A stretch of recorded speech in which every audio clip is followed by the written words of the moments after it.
siendo el problema en Jamundí. En segundos también ampliamos las noticias, las malas noticias esta mañana sobre el terrorismo en el Valle del Cauca. Estás escuchando Blue Radio. Escanea este código y suscríbete a nuestro canal de YouTube, @Blue Radio Co. Y disfruta y participa de la programación de Blue Radio. Blue Radio, le ponemos cara a la radio. Blue Radio, la alternativa.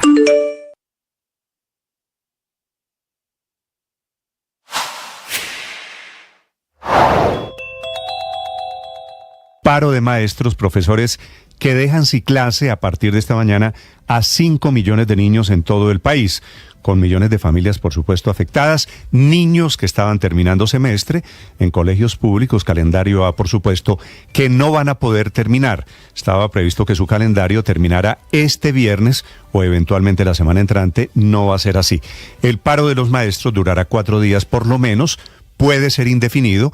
Al reclamo de por qué van a afectar los niños, responden los profesores cómo se les ocurre que vamos a hacer paro los fines de semana. La queja en esta oportunidad de los maestros, paro al que se suman la CUT y la Asociación de Educadores en Bogotá, todos que ayudaron a elegir al gobierno Petro, que convocaron marchas en defensa de las reformas, es que protestan fundamentalmente por el artículo 39 de la reforma estatutaria de educación que se tramita en el Congreso, un proyecto presentado por el Congreso que fue pactado la semana pasada con la oposición para intentar salvar el proyecto y que establece que el resultado de los niños en las pruebas PISA, por ejemplo, de ese resultado dependerá consecuentemente la evaluación de los maestros, y eso no le gusta a los profesores de FECODE.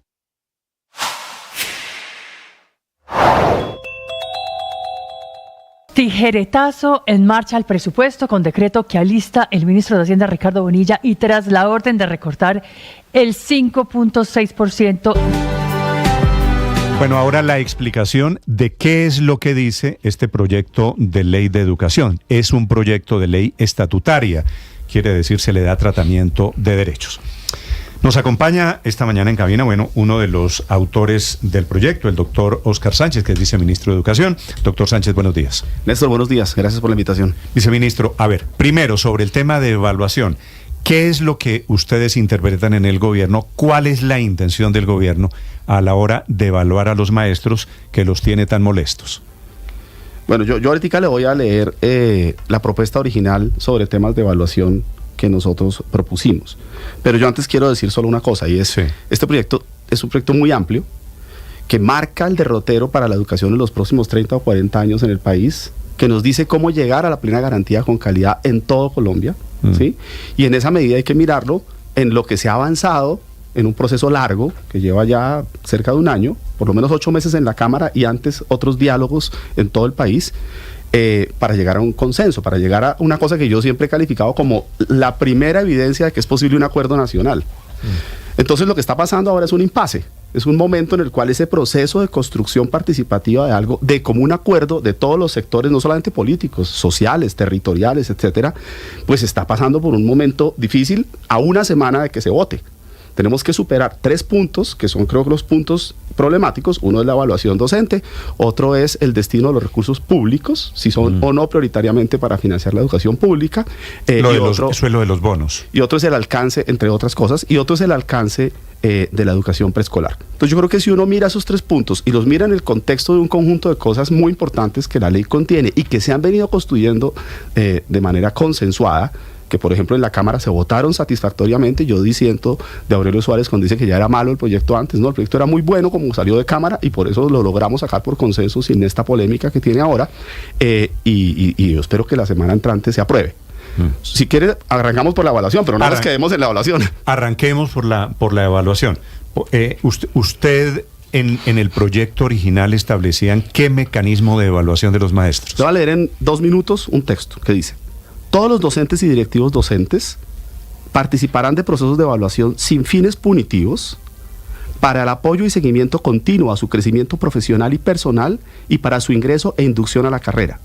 Serán evaluaciones individuales y colectivas, integrales, rigurosas y con metodologías probadas para procesos de desarrollo profesional, como en cualquier organización, que combinen autoevaluación, coevaluación y heteroevaluación. Los resultados serán herramientas transparentes para la toma de decisiones de los propios evaluados. ¿Qué quiere decir heteroevaluación? Que un experto decide qué lo evalúa a usted. Esto que están diciendo, una prueba cualquiera. Okay. Pero coevaluación es que juntos nos sentamos y miramos cómo nos está yendo en el colegio, y autoevaluación es que yo también tengo una opinión sobre mi propio desempeño. Los resultados serán herramientas transparentes para la toma de decisiones de los propios evaluados, de sus supervisores y colectivos de colegas, y de los administradores de los colegios y las autoridades educativas. Estas evaluaciones comprenderán, según los roles específicos del perfil del docente o del directivo docente, 1. Capacidades pedagógicas para planificar, implementar y evaluar los procesos de desarrollo integral de sus estudiantes. 2. Los conocimientos disciplinares en distintos niveles y áreas del proceso de enseñanza y aprendizaje que el docente debe liderar. 3.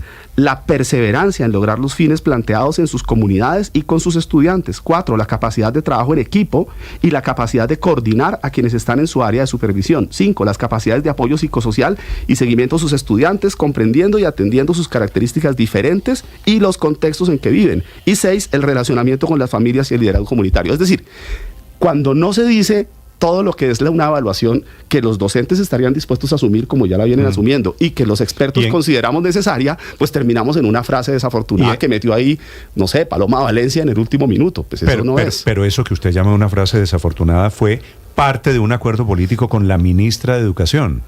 Digamos que en el momento en el cual los congresistas que estaban ahí, había congresistas del Pacto Histórico, había congresistas del Partido Verde, congresistas del Centro Democrático, Cambio Radical, etcétera, dijeron, saquemos esto de la Comisión Primera, hicieron unos cambios.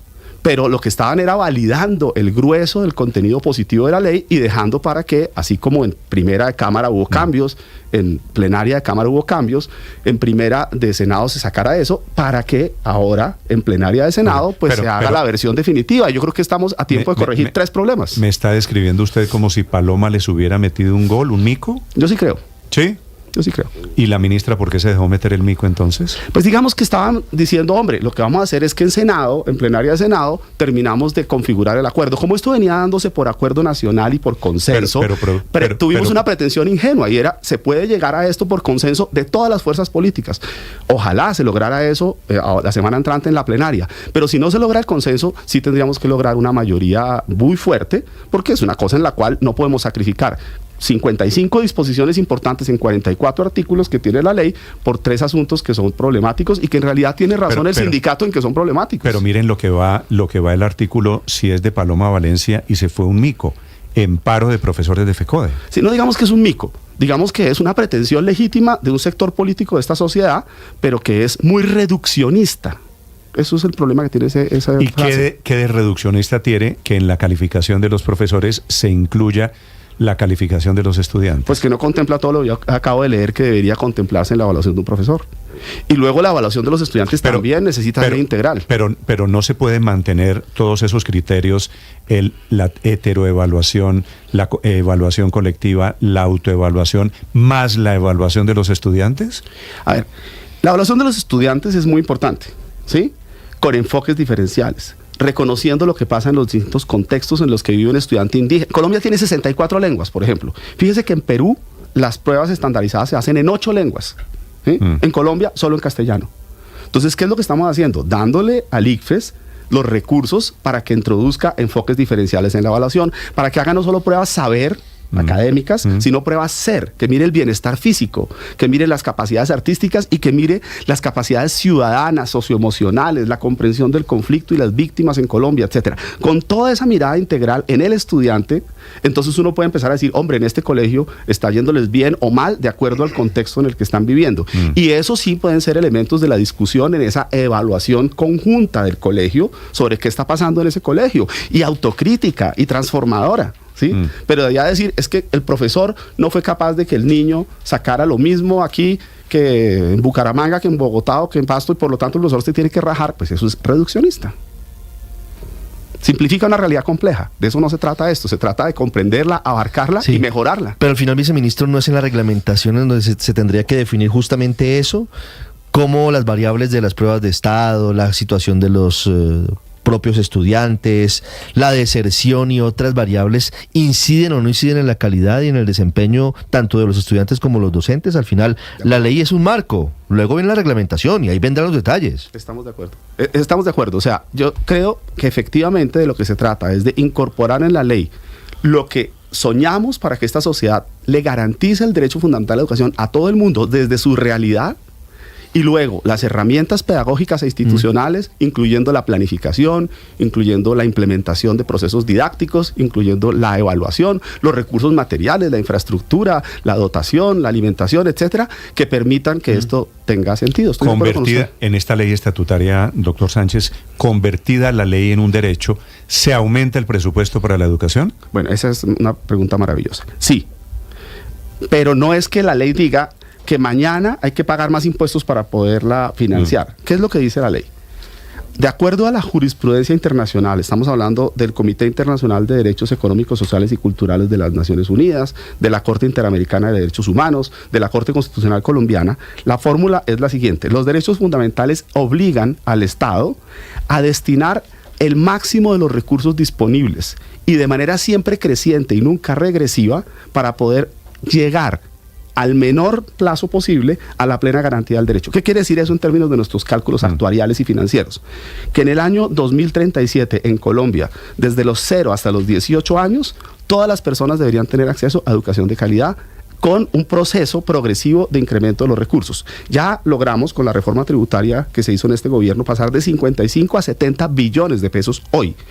Y gracias a eso subió el Sistema General de Participaciones y tenemos para la básica suficientes recursos hasta 2029, si se conserva, digamos, ese crecimiento actual, pero tendríamos que empezar a hacer, a partir del 29 hasta el 37, cuando se logre la plena garantía, una ampliación de recursos. Eso en cuanto a básica. Y en cuanto a superior, en el año 2043 estamos calculando que el 80% de las personas de todo Colombia tenían acceso a educación superior con buena calidad, haciendo reformas a la Ley 30.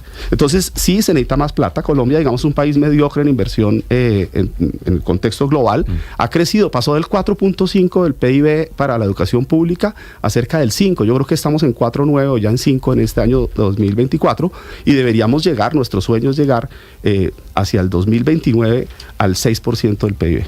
Ok. Doctor Sánchez, le quiero contar una experiencia personal y usted me dice si esto que me pasó a mí lo arregla la ley que usted escribió, la ley estatutaria. Hay un pueblito cerquita a Bogotá en donde yo conozco una familia y una niña de 9 años, que es una maravilla, una niña muy linda, niña de 9 años, va al colegio del pueblo. Esa niña toma clases en su curso en kinder hasta las 9 de la mañana. Y a partir de las 9:30, después del primer recreo, esa niña pasa de ser estudiante 9 años a ser profesora, porque no hay profesores para los niños de kinder. Entonces la niña de 9 años se vuelve la profesora de los niños de kinder. Eso que es un problema real, que no me estoy inventando, que lo he visto, ¿eso se arregla con la ley estatutaria? Bueno, si nosotros vamos a garantizar el derecho a una educación de calidad para el preescolar, en primer lugar, y para la primaria en segundo lugar, y en una zona rural dispersa, por ejemplo, donde para esa vereda hay 6 o 7 estudiantes entre los 6 y los 11 años, esos 6 o 7 estudiantes seguramente tienen una sola profesora. Sí. Entonces, esa profesora, en eso que se llama una escuela multigrado, ¿cierto?, tiene la necesidad de establecer unos recursos didácticos y unas metodologías para poder hacer que el niño de 6 años esté con un material para su edad, mientras el de 10 está con otro material para su edad.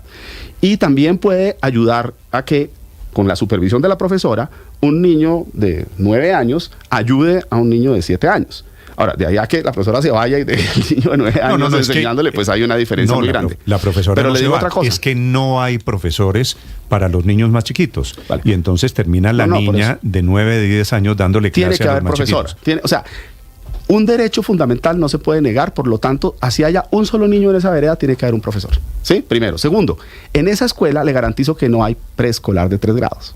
Que muy seguramente ni siquiera hay transición, o si acaso hay transición. Es decir, niños de 6 años, 5 años, hay 1 o 2 niños. Debería haber grado de prejardín y jardín. Y por ejemplo, en este gobierno, para ese propósito, hemos contratado a 6.000 profesoras nuevas, muchas de ellas itinerantes. Es decir, hay 4 o 5 veredas donde hay 2 o 3 niños en cada vereda. La profesora, para que haya prejardín y jardín, para que atienda a los niños de más pequeños, va y visita a las familias de las veredas y va y visita a las escuelas de las veredas y apoya a la profesora que está en primaria para generar la garantía del derecho a la educación inicial, al preescolar. Entonces, la respuesta a su pregunta es sí. Esta ley sí destina los recursos para que haya preescolar de 3 grados en los colegios públicos, aunque eso se eliminó en alguna medida en la comisión primera, y es una de las cosas que está planteando el sindicato con razón, se debería decir con precisión, y es todos los colegios deben tener preescolar de 3 grados en Colombia, todos los colegios públicos. Y en esa medida se garantizaría esa situación. Obviamente, eso cuesta plata, obviamente eso implica capacidades institucionales, eso implica ampliar las aulas, las dotaciones, etcétera, de los colegios. Y es un proceso, pero es un proceso que tenemos que acelerar. Por eso esta ley es necesaria, para acelerar el proceso de garantía del derecho. Vale. Doctor Sánchez, gracias por acompañarnos esta mañana aquí en Blue Radio. Bueno, Néstor, muy amable. Hay muchas más cosas que la ley contiene que son bien importantes, claro, y queremos que la semana entrante se vote. Y pues bueno, yo sé que el sindicato se lo ha tomado de una manera muy radical, pero tiene razón en 3 cositas. Por ejemplo, los recursos públicos deberían ser prioritariamente para lo público. Saquemos eso adelante, no vayamos a dejar hundir esta ley. Es un acuerdo muy importante para el país. Espero tener la oportunidad de volver a hablar en la medida en que avance la discusión y el trámite de la ley. Gracias, señor viceministro. Muy amable. Óscar Sánchez es viceministro de Educación, 8 de la mañana, 16 minutos.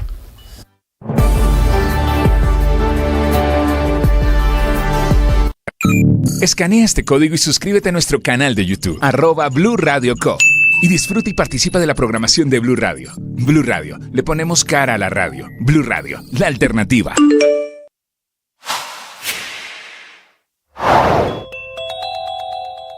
Como de no creer lo que le ocurrió a una mujer en el norte de la capital del país. Ella la semana pasada pidió el acompañamiento de la Policía Nacional por un inconveniente que tuvo por un tema de seguridad. Dice la misma afectada que efectivamente llegó un subintendente, llegó un patrullero de la Policía Nacional, se tomaron hasta un whisky y al final, dice, cogieron fuerzas porque en un descuido se robaron $4,100 y pesos en efectivo que tenía en la cartera. Ella, aún teniendo algunas dudas de quién le había robado el dinero, si era una persona que estaba en el apartamento de los 2 policías, decidió llamar al uniformado. Le dijo, mentiras, que tenía cámaras de seguridad dentro del inmueble, dentro de su apartamento, y que en las cámaras se veía claramente que ellos habían tomado el dinero. El hombre se vio atrapado y le pidió disculpas, eso sí. Le dijo que por favor la excusara, que efectivamente había cogido los pesos colombianos, pero no los dólares. La policía interviene, la mujer los denuncia y el mismo comandante de la policía de Bogotá dispuso de varios uniformados para que escuchen las versiones y ante todo castiguen a los policías si son responsables de este robo.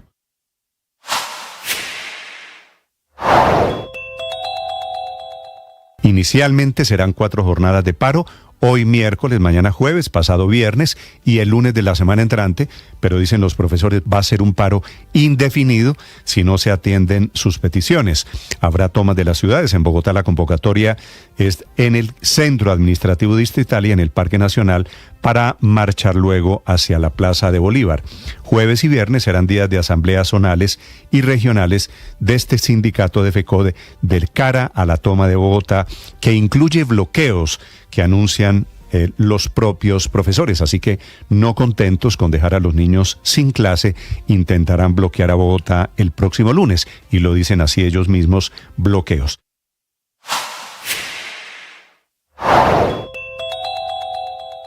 Se sigue complicando el camino para 2 de las reformas que el gobierno del presidente Gustavo Petro pretende sacar adelante en el Congreso cuando apenas faltan 9 días para que termine la actual legislatura.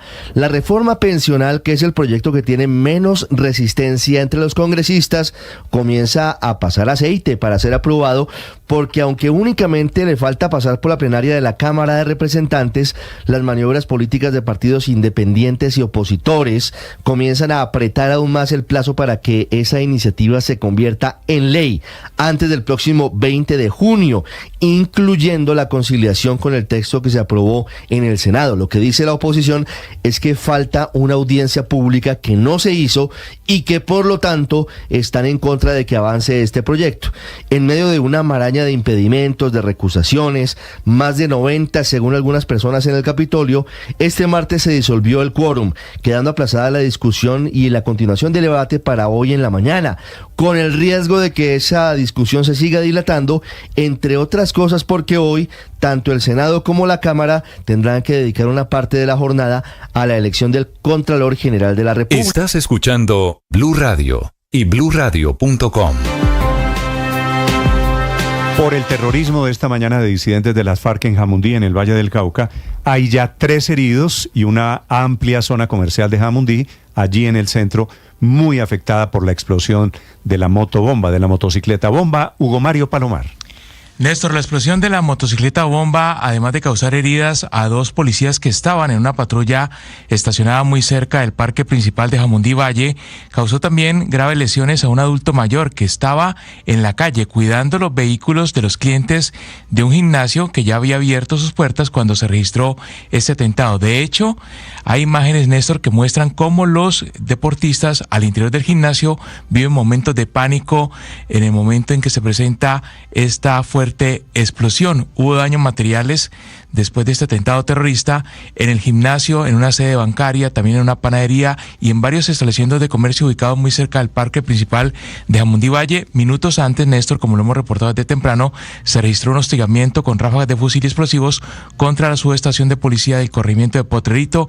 Es un hecho que tienen alerta máxima las autoridades. El ejército se ha desplazado ya a la zona, está acordonada esta calle principal del centro de Jamundí, en donde se registró más temprano la activación de esta motocicleta cargada con explosivos, un hecho que en principio las autoridades atribuyen a el Frente Jaime Martínez de las disidencias de las FARC, que es el que ha venido atacando y hostigando a la fuerza pública y a la población civil en esta zona del departamento del Valle, Néstor.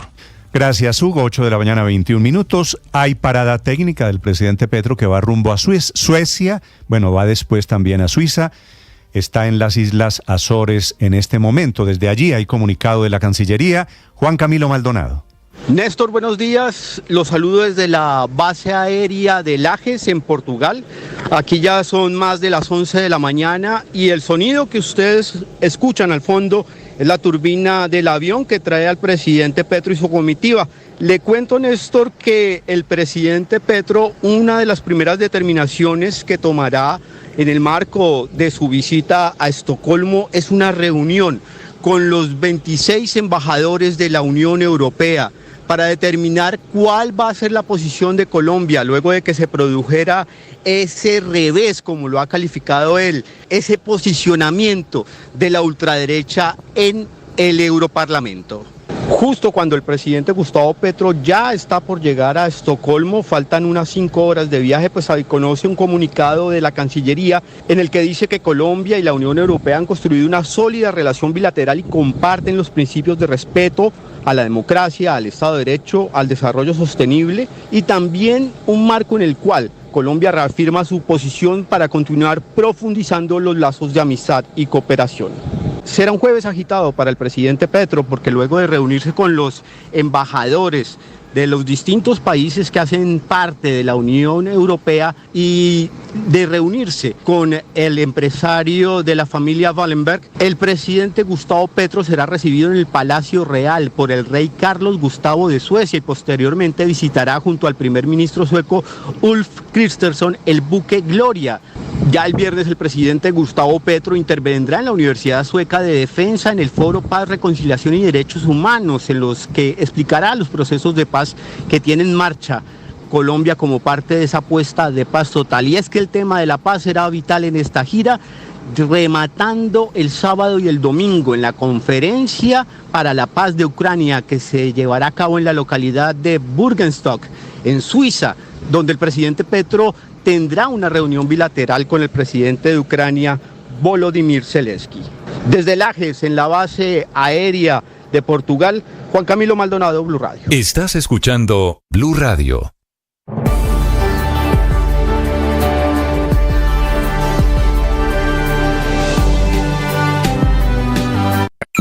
Escanea este código y suscríbete a nuestro canal de YouTube, @Blue Radio Co. Y disfruta y participa de la programación de Blue Radio. Blue Radio, le ponemos cara a la radio. Blue Radio, la alternativa. La danza de los millones, Precopa América. El mercado europeo se agita y hay dos nombres colombianos, dos hombres de selección nacional que están en esa baraja de alternativas. Primero en Liga Premier, el Chelsea indica desde territorio británico. La alternativa. Ahora 8 de la mañana, 24 minutos. Acaba de morir en Jamundí el señor que cuidaba las motos y los carros. Un señor, por supuesto, de humildad extrema, que se ganaba la vida a punta de propinas en el atentado. Felicitaciones a los disidentes de las FARC. Mataron al señor, al cuidador de las motos y los carros. En esto va el terrorismo, el nuevo terrorismo en Colombia. 8:25 minutos, señora alcaldesa de Jamundí en el Valle. Alcaldesa Paola Castillo, buenos días. Muy buenos días, Néstor, y a toda la amable audiencia de Blue Radio. Alcaldesa, ¿qué balance tiene usted de la motobomba de esta madrugada en Jamundí?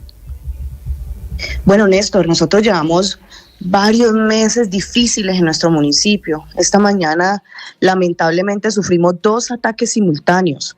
Un hostigamiento en Potrerito, en la zona rural, que afortunadamente no reporta heridos, pero que nuevamente irrumpe la tranquilidad de nuestra población, y un artefacto explosivo en la zona urbana cerca de nuestra área bancaria, donde dolorosamente tenemos hoy reporte de 3 civiles lesionados, hace poco una persona fallecida, 2 policías lesionados también leves. La verdad, Néstor, es una situación muy difícil para nuestro municipio. Nosotros de diferentes maneras venimos pidiéndole al gobierno nacional su apoyo. Hoy le exigimos al presidente Petro que mire a Jamundí, que nos ayude, porque realmente nuestros ciudadanos no pueden seguir en medio de esta absurdidad que no nos corresponde y que la solución la tienen ellos. Nosotros, Néstor, aquí en el territorio venimos trabajando incansablemente por mejorar la seguridad, poniéndole la cara a la comunidad, acompañando a nuestra gente, pero esta situación desborda nuestras capacidades y hoy lo que queremos es enviar un mensaje para pedirles que no nos dejen solos, que necesitamos respuestas contundentes, Néstor. La verdad es que la comunidad jamundeña le estaba contando hoy está a los oyentes aquí que el señor que murió hace algunos minutos es el señor que cuidaba las motos y los vehículos allí frente a los bancos, ¿no? Sí, es una persona pues que lamentablemente acaba de fallecer, nos duele muchísimo, es una persona al parecer de origen extranjero, fue remitido a la ciudad de Cali, a la clínica Valle del Lili, una persona muy humilde que se levantaba todos los días a trabajar ahí pues cuidando los carros, que no tiene nada que ver con esta guerra y que lamentablemente pues nos deja esta víctima, una víctima más este conflicto. Yo quiero mandarle, Néstor, aprovechando que me das la oportunidad, un mensaje a la comunidad jamundeña, darles un mensaje de esperanza y de fe en medio de esta difícil y muy dolorosa situación. Hoy más que nunca debemos estar unidos, que nuestras voces sean escuchadas en todos los rincones de Colombia y especialmente allá en Bogotá, Néstor, y que los alzados en armas respeten la vida de nuestros jamundeños, respeten nuestro territorio, respeten a la comunidad que de verdad no tiene nada que ver en esta situación, para que por fin Jamundí pueda ser un territorio de paz, sí, ese territorio que todos anhelamos. Me duele mucho particularmente la muerte de este señor porque hay una imagen terrible. Él resultó muy herido en las piernas, le estalló la bomba prácticamente al lado. ¿Usted de casualidad lo conocía? ¿Sabe el nombre? Él se llamaba Rafael.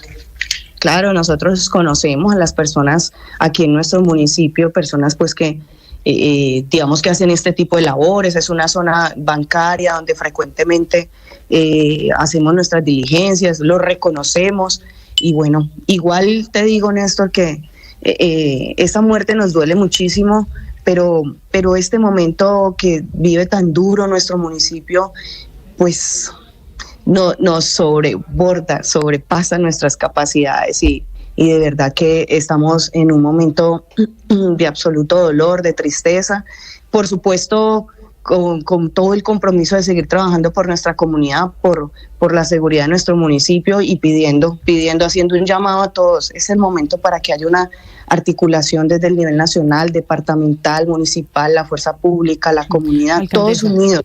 Sí, alcaldesa, este explosivo, esta motobomba fue puesta en el centro de Jamundí. Allí en las imágenes que están circulando se ven comercios, se ven en general establecimientos abiertos al público.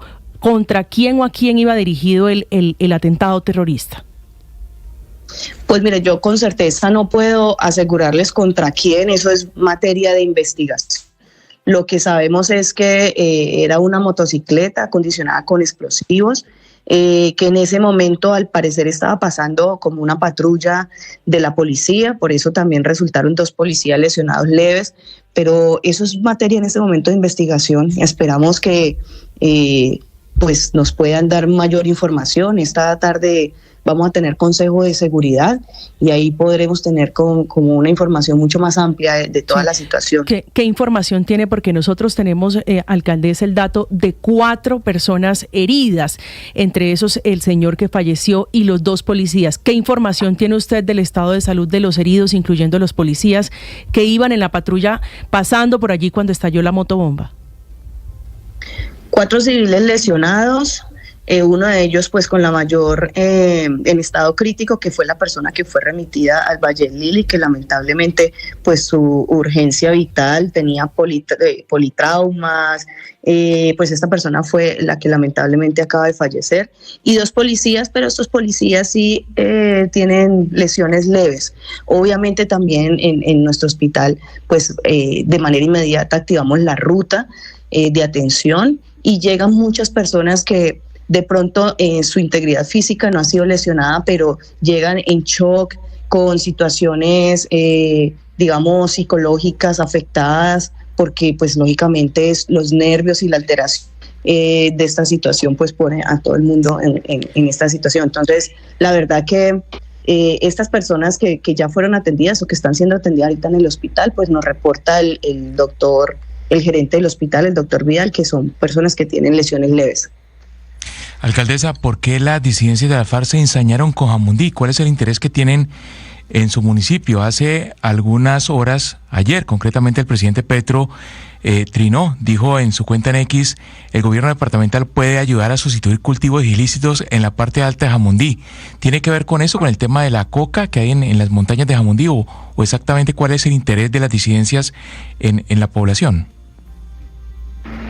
Bueno, pues sí vimos el trino del presidente Petro. Nosotros lo que decimos es que de verdad es necesario que se haga un trabajo articulado. Nosotros con la gobernación del Valle del Cauca, con la fuerza pública, con la alcaldía, venimos haciendo un trabajo, no solamente un trabajo de inversión social, sino también un trabajo de diálogo. Nosotros establecimos unas mesas de diálogo con la zona campesina, con las juntas de acción comunal, con la comunidad afectada, pero definitivamente decirte por qué se ensañan en Jamundí, yo no tengo la respuesta. De hecho, hemos elevado la petición a nivel nacional para saber y conocer cómo avanzan los diálogos de paz y qué injerencia o en qué situación está, digamos, el municipio de Jamundí en medio de todos estos diálogos de paz, porque se ha vuelto estratégico para estos grupos alzados en armas hacer este tipo de actividades que seguramente generan algún tipo de presión con el nivel nacional. Es por eso que hemos invitado de manera repetitiva, yo lo he hecho incluso de manera personal, en los encuentros que he tenido en otras ciudades con el presidente Petro, que por favor venga al municipio de Jamundí, que tengamos una información más amplia de lo que está sucediendo en esos diálogos, en esas mesas de diálogos de paz, para que nosotros de verdad podamos tener algún tipo de respuestas. Por eso yo pido respuestas y acciones contundentes, porque nuestra mayor petición es que no nos dejen solos en el municipio, porque nosotros no tenemos las capacidades. Pero alcaldesa, le hago una última pregunta, porque usted ha insistido a lo largo de toda esta entrevista que por favor no nos dejen solos. Y por el otro lado está el mensaje del presidente diciendo, allá está llegando el ejército de Colombia. Bueno, él se refiere al departamento del Cauca, en donde opera en la misma jurisdicción este grupo de disidentes de la FARC. ¿Eso no es cierto, que está llegando el ejército? El ejército ha estado acompañándonos en esta situación. El ejército y la policía siempre ha trabajado de manera articulada con nuestro municipio. Pero es que esta situación no se resuelve solamente con operativos militares. Esta situación demanda el diálogo, esta situación demanda la inversión social, esta situación demanda que tengamos una capacidad institucional, un acompañamiento institucional articulado.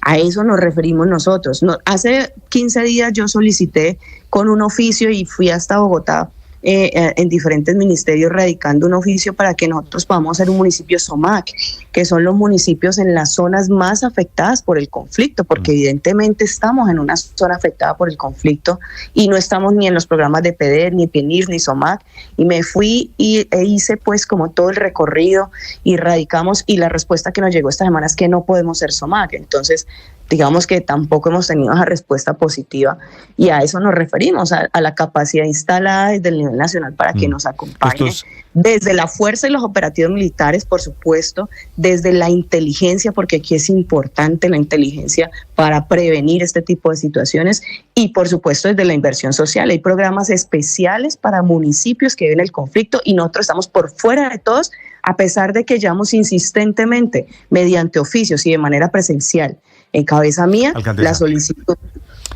Con estos disidentes de las FARC, ¿hay algún cartel extranjero, algún cartel mexicano operando?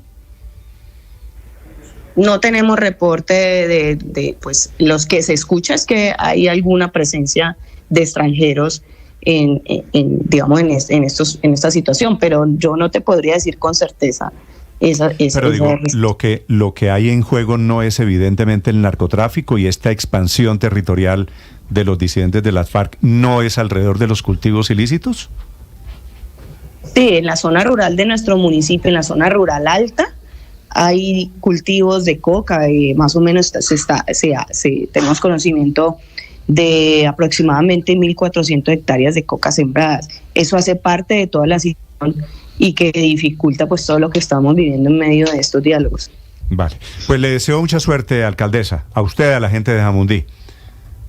Néstor, muchas gracias a todos ustedes por su solidaridad, por acompañarnos en este momento difícil, sus oraciones, a permitirnos hablar, y por medio de este medio a nivel nacional es fundamental, eso aporta muchísimo. ¿Usted ya vio el video de la explosión, alcaldesa? Claro, no, es que yo ya he estado desde esta mañana, por eso no podía contestarles desde temprano. Pero no, el momento justo de la explosión, captado por una cámara de seguridad. Que es muy doloroso, sí. Sí, es terrible. Este video, Hugo Mario, se está conociendo en este momento, ¿no? Sí, Néstor, sí. Es un video de una cámara de seguridad. ¿Qué horas marcaba el reloj en ese momento? Sí, y es la hora en la que los trabajadores, los niños van a estudiar, los trabajadores salen a tomar su transporte. Es una hora pues que también además el daño es mucho mayor. Sí, ahí se ve el bus del servicio público que pasaba frente, la patrulla de la policía que pasaba frente y los civiles que estaban en ese momento en esa esquina. La dejo, alcaldesa, gracias. Gracias, buen día para todos. Hugo Mario, y esta es la demostración de cómo hacen estallar la motocicleta bomba sabiendo el daño que le iban a causar a los civiles que estaban allí en Jamundí. Claro, claro. Y semanas atrás, Néstor, recuerde usted, allí en el centro de Jamundí, también las disidencias de las FARC activaron otra motocicleta cargada con explosivos frente a un hotel.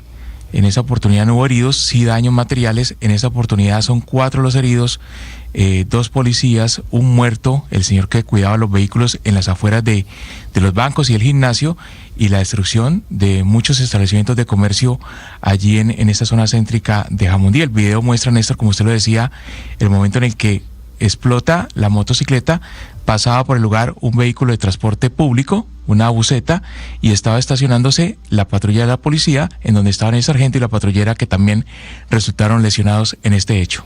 Estos son hombres, Néstor, devolvernos otra vez en el tiempo. Además con una práctica que no se había visto hace mucho tiempo, Néstor, y es traer la guerra a los cascos urbanos, en este caso Jamundí. Pero esta es la estrategia de Iván Mordisco, de esa facción, más de 1.500 hombres, Néstor, que están en la negociación que se frustró, en esa parte que no está sentada en la mesa, que están presionando al gobierno para que se siente y reanude el cese al fuego bilateral. A propósito de los carteles mexicanos, recientemente la Defensoría sacó un informe indicando que hay presencia de 3: Cartel de los Zetas, Sinaloa y Jalisco Nueva Generación, que es el que hace presencia en esa parte del suroccidente del país. Estás escuchando Blue Radio.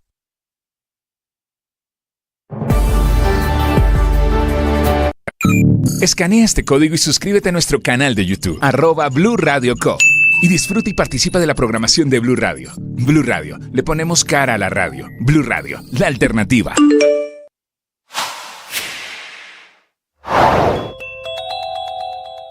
Tijeretazo en marcha al presupuesto con decreto que alista el ministro de Hacienda Ricardo Bonilla y tras la orden de recortar el 5.6% del presupuesto de inversión en todos los ministerios. Gabinete en pleno que hoy tendrá que decidir por dónde pasa la tijera, a qué, cómo, cuándo y en dónde pasar ese piquetazo, siempre y cuando no se toque nómina, ni programas sociales, ni plata para la reforma agraria, ni gracias a Dios tampoco plata para pagar la deuda, cuyos pagos condicionó hace unas semanas el presidente Gustavo Petro a la aprobación del proyecto para ampliar el cupo de endeudamiento, que ayer pasó en comisiones económicas conjuntas con una ampliación por 17.000 millones de pesos y que sigue con mensaje de urgencia para evitar la amenaza del presidente y obviamente también para evitar que el país caiga en una cesación de pagos de su deuda producto del descuadre de caja, resultante a su vez de un aumento del 22% de los gastos a abril y de una caída del 4.4% del recaudo tributario.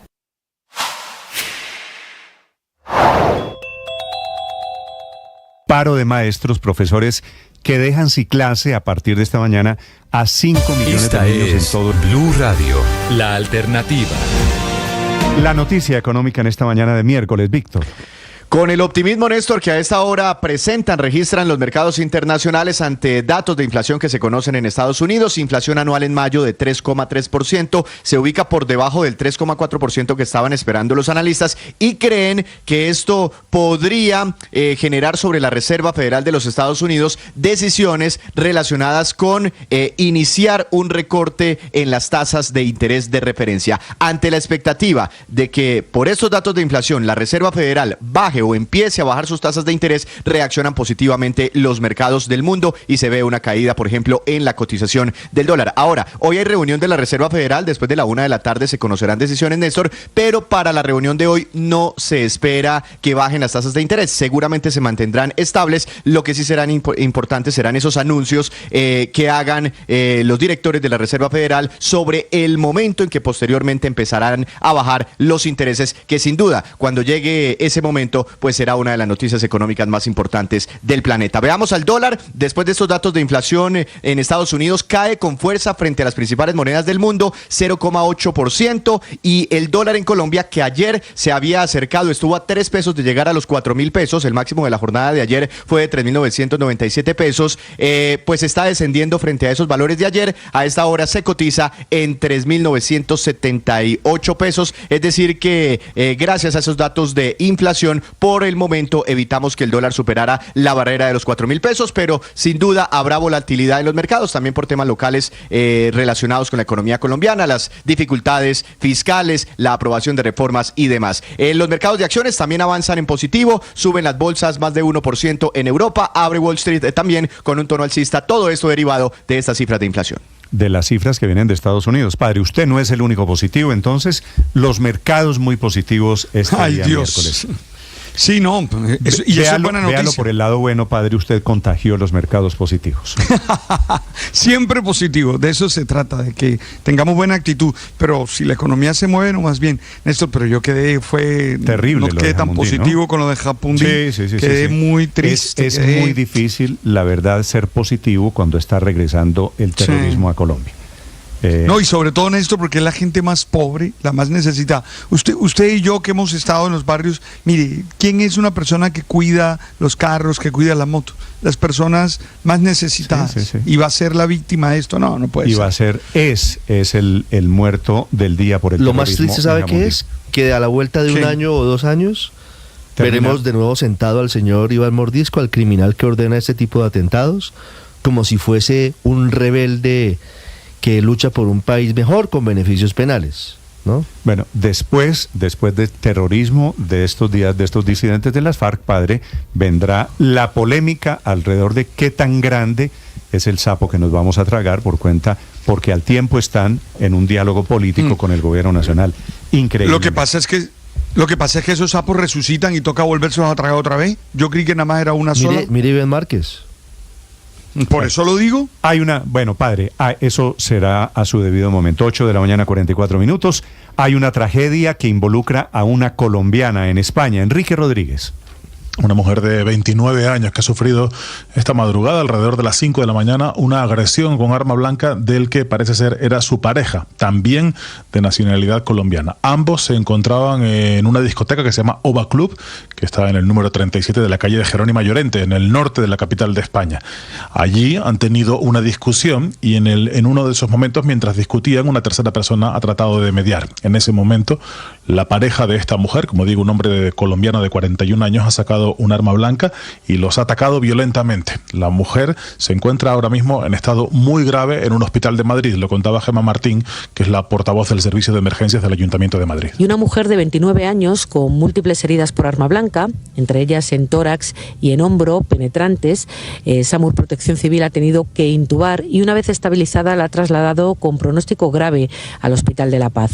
El hombre, el colombiano que ha hecho la agresión, ha huido del lugar de los hechos, pero sin embargo ha sido detenido hace unos minutos por parte de agentes de la Policía Nacional en la puerta del domicilio de un amigo suyo donde se había escondido. Portaba una gran cantidad de dinero en efectivo y se disponía a abandonar la Comunidad de Madrid con destino a otra provincia. El hombre, dice la policía, no tenía antecedentes ni denuncias por violencia de género de su pareja sentimental, que sigue, como digo, muy grave en el Hospital Universitario de La Paz, en el norte de Madrid, Néstor. ¿Sabemos la profesión de ella, Enrique, allí en España? No hay muchos más datos. La policía suele ser muy prudente en este sentido. Sabemos que ella tenía 29 años, él 41. Lo que sí llama la atención es que sea una discoteca un martes, un día entre semana, la noche de martes a un miércoles. Eso sí llama la atención. No es un día habitual, iba a las 5 de la mañana, pero este tipo de incidentes son cada vez más frecuentes, sobre todo en ese barrio del norte de Madrid, en el barrio de Tetuán, Néstor. Vale, Enrique, son las 8:46 a.m. Finalmente hicieron las paces en el departamento de Santander doña Ivonne y la ministra de Medio Ambiente, Susana Mohamed. Doña Ivonne fue la líder allí de los mineros que le reclamó a la ministra. Lo que está en discusión es el tema de si es zona de reserva ambiental o no el páramo de Santurbán. Y estuvo la ministra, doña Ivonne la increpa muy airadamente, diciéndole que usted es palestina, parece más interesada en defender los temas de sus ancestros. Le responde la ministra y después termina la reunión con un apretón de manos en Bucaramanga, hablando sobre el tema de Santurbán. Javier Rodríguez. Hola Néstor, pues más de 300 personas, la mayoría que vive la minería en esa zona de Sotonorte, aquí en el departamento de Santander, cerca del páramo de Santurbán, se reunieron en el Coliseo Deportivo del municipio de California para escuchar la propuesta del gobierno nacional de crear una zona de reserva temporal ambiental con el fin de tener herramientas para cerrar jurídicamente minas de multinacionales como las de Ecooro, que según las propias autoridades se están realizando allí minería de extracción ilegal de oro en grandes cantidades. Algo que es muy diferente, Néstor, esta zona de jurídica denominada temporalmente reserva ambiental a la delimitación del páramo, como lo contempla desde hace más de una década un fallo de la Corte Constitucional. Precisamente Ivonne González de Asomineros ha manifestado que esto es un atropello del ministerio. La diferencia de nosotros es que sus raíces son foráneas, sus raíces son extranjeras, son de Palestina. Nosotros, soltaneras. Nosotros somos de raíces chitaneras. Ella defiende los derechos de Palestina. Nosotros los de nosotros, los betanos, los santanderianos, los colombianos. Esa es la diferencia entre ella y nosotros. Finalmente, la ministra Susana Mohamed, Néstor, terminó la reunión donde no se llegó a ningún acuerdo social precisamente con las comunidades de California, Betas y Suratá, que son los municipios cercanos allí a las minas de Santurbán. Lo que dice la ministra, Néstor, es que es necesario llegar a este acuerdo de crear esta zona especial de reserva ambiental para comenzar a proteger el agua que llega al acueducto metropolitano de Bucaramanga, ya que en esa zona, arriba en Santurbán, están haciendo minería ilegal donde se está utilizando mercurio y cianuro, químicos que están afectando precisamente el agua. Y en este momento al pueblo de mi abuelo lo están masacrando. Y lo he dicho públicamente.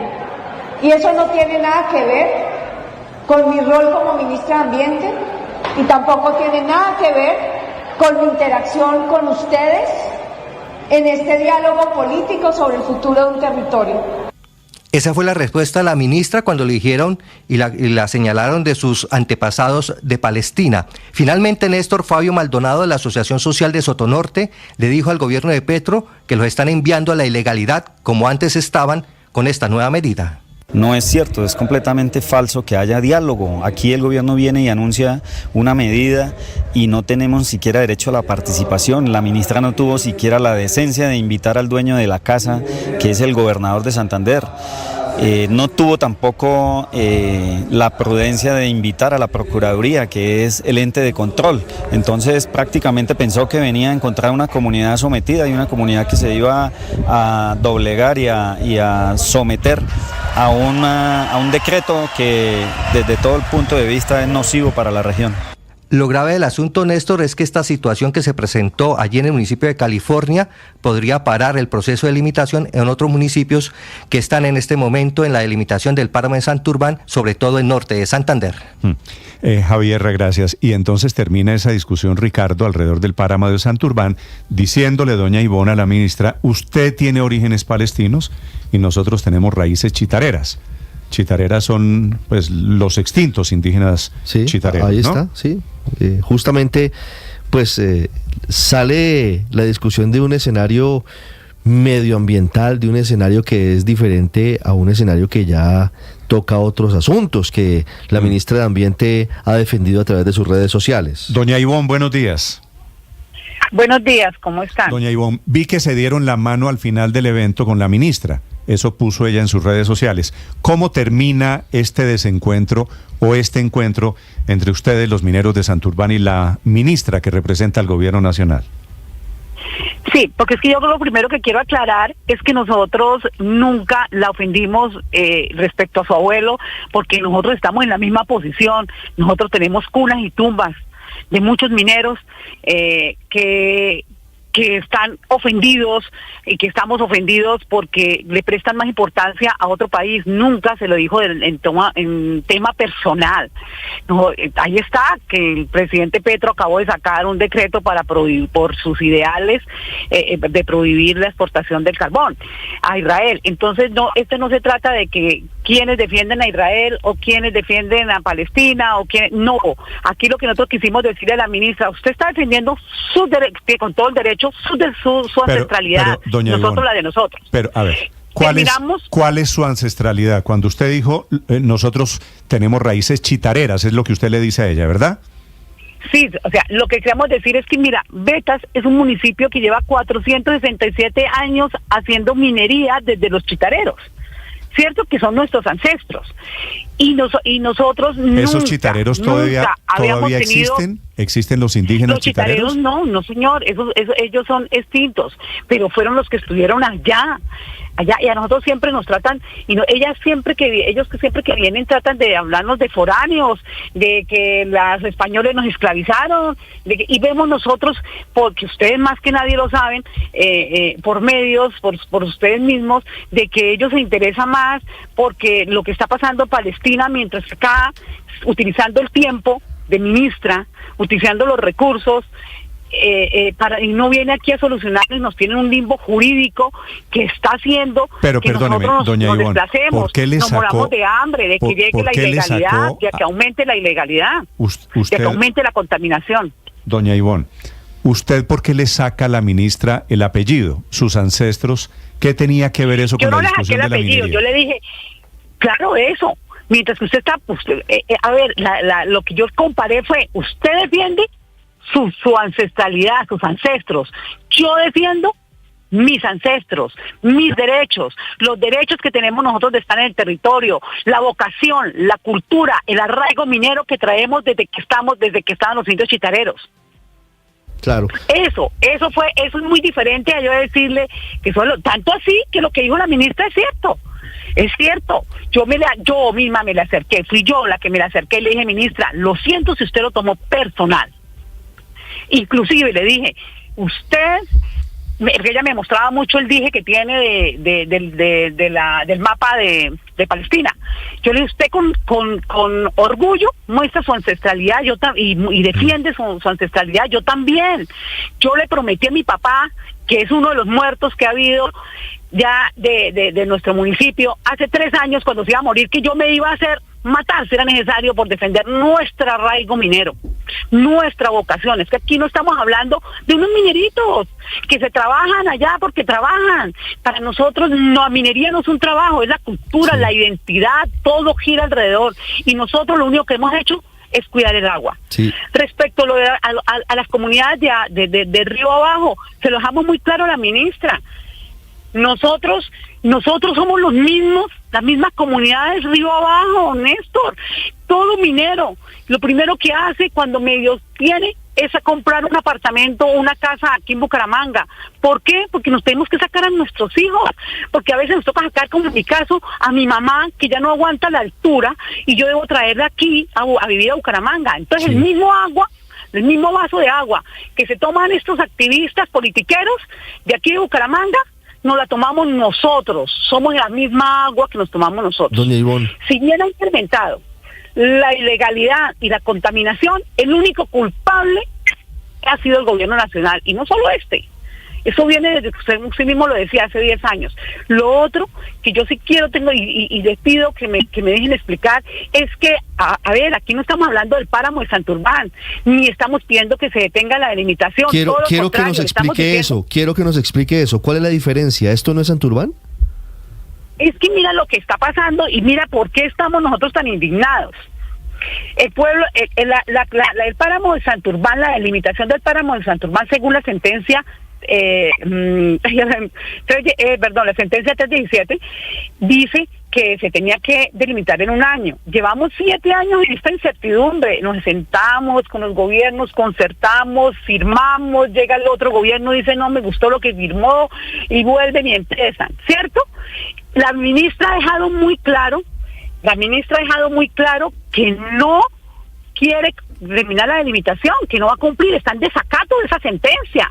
Está en desacato de la sentencia, pero viene, ayer era muy diferente, viene a decir que según ella, la sentencia que salió el 4 de agosto del 2022, hace 2 años, no hace ni 2 años, le ordena a ella que eso no lo dice. Yo quiero que me muestre dónde lo dice, que cierre la ventanilla minera y que tiene que hacer una reserva temporal, ¿no? Mírenme la situación de mi municipio. Nosotros tenemos el 72% del municipio, el 72% del municipio, metido en páramo y metido en parque. Todavía nosotros, porque somos ambientalistas, tenemos una vocación ambiental, porque es nuestra casa y nosotros la queremos y la vamos a cuidar. Cuidamos los robledales. En nuestro EOT está protegido los robledales que no estaba protegido, entonces nos queda, en realidad, a nosotros nos queda como un 16% para sobrevivir. Y viene la ministra a decirnos que ella va a hacer una reserva temporal. Que si usted se pone a mirar la historia, las reservas temporales se vuelven otro limbo jurídico y más definitivo. O sea, en el 16% que nos queda libre, nos quiere meter una reserva temporal. ¿Qué es la reserva temporal? Desde el 2013, en Colombia crearon una reserva temporal que era por 1 año, y cada año la renuevan y no solucionan. Y ella pretende decirnos, ¿qué nos dice la ministra? ¿Le voy a hacer una reserva temporal? Voy a, mientras que hago unos estudios con el servicio geológico, que tenemos que recordar que nosotros no creemos en el servicio geológico, porque si usted estudia y ustedes revisan, ellos son el director del cierre. ¿Hoy se permite la minería en vetas o no? Claro que sí, hoy se permite, y nosotros hicimos una concertación demasiado seria. Y entonces, ¿por qué el gobierno está en estas mesas de trabajo? ¿Cuál es entonces la discusión? La reserva, porque ahora no le sirvió la delimitación para sus objetivos, y entonces se inventó una reserva temporal. La reserva, por eso te estaba explicando, la reserva temporal lo que pretende es lo que quedó libre, lo poco que quedó libre para nosotros sobrevivir o hacer minería, lo que quiere es decir, la prohíbo, en esta ocasión según ellos, por 5 años, mientras miro cómo hago unos estudios con el Servicio Geológico colombiano para saber si es compatible con la minería. Néstor, eso es una burla. Compatible con la minería, llevamos 467 años haciendo minería ya. Ahora, con el servicio geológico, nosotros no vamos a permitir con el servicio geológico. Si ustedes estudian, eso fue lo otro que yo le dije que de pronto les molestó, pero si ustedes revisan, los que están en la cartera del Ministerio de Ambiente y del Ministerio de Minas fueron siempre reconocidos como antimineros. Ellos mismos se declararon antimineros. Por favor, yo estaba revisando hasta un artículo que salió en Semana hace muchos años, en el 2013, en Semana Sostenible, donde a ellos los llamaban los cuidadores de lo público. Y doctora González, pero ¿cuántos empleos estarían en riesgo si se hace esta reserva temporal que evite precisamente el otorgamiento de permisos o licencias para la exploración o la explotación de minerales allí en el páramo de Santurbán? Empecemos a decirle que nosotros no estábamos en el páramo, ¿no? Ya quedó claro, nosotros ya delimitamos, nosotros ya concertamos. Nosotros demostramos técnica y científicamente que era páramo y que no era páramo. Por eso es que ya quieres la reserva, porque ya se demostró que no estábamos en páramo. Si yo hablo de vetas, ustedes se ríen, porque nosotros somos un pueblo de 3.000 habitantes que vive exclusivamente alrededor de la minería. Entonces, pues 3.000 empleos directos, pero de ahí dependen nuestros hijos que están estudiando. Nosotros, ayer ella pretendía decirnos que después de los estudios ella quería que sacáramos 1 tonelada de mineral al mes. Cuando habla de 1 tonelada de mineral al mes, para nosotros es una vagoneta. Y resulta que nosotros hacemos la minería como de subsistencia, no para volvernos millonarios, y entonces 1 tonelada al mes son 4 gramos de oro. 4 gramos de oro es prácticamente 1 millón. ¿1 millón al mes? ¿Cómo le pagamos los empleados? ¿Cómo le pagamos el servicio? Perdóneme, acláreme eso, doña Ivonne. De 1 tonelada que sacan ustedes de beta salen 4 gramos de oro. 4 gramos de oro, y ella pretende decir que ella quiere ser microminería, porque se ha utilizado la palabra microminería. Dígame usted, la con ministra 1 millón de pesos, la ministra sabe esta cifra, ¿saben 1 tonelada que sale de betas se vuelven 4 gramos de oro que valen 1 millón de pesos? Desafortunadamente, cuando ya la alcaldesa entró a hablar y cuando se les aclaró, eso es otra cosa que nos preocupa, Néstor. Y eso es consecuencia de que